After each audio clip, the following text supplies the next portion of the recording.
So potentially, One Belt, One Road is the world's largest collaboration around trade for many years.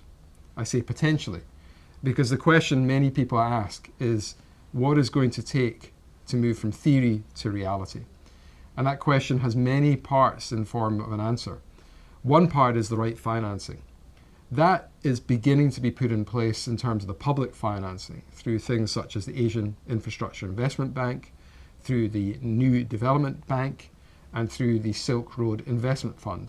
Three entities that together contribute around $250 billion of capital available for investment. However, the sums that are actually needed to realize this ambition are many times that.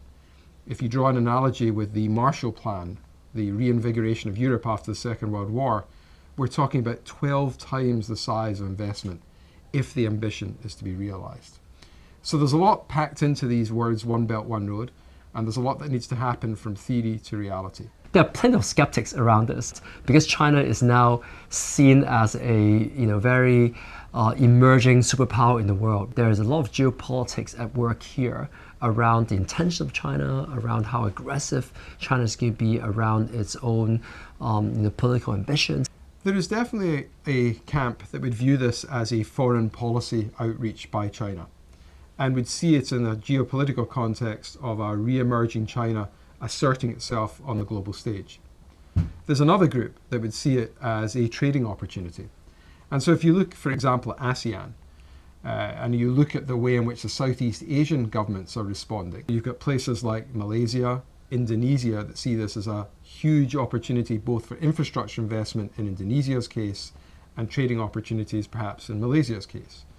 If you look at the Philippines, it's hard for the Philippines to look beyond the current disputes in the South China Sea.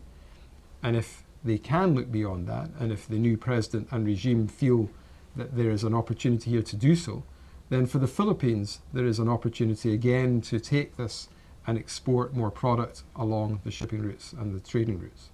So the country's views of this are complicated because an ambition of this scale brings with it geopolitical issues as well as very practical issues of actually building the ports, making the trading agreements happen, and then having the goods flow.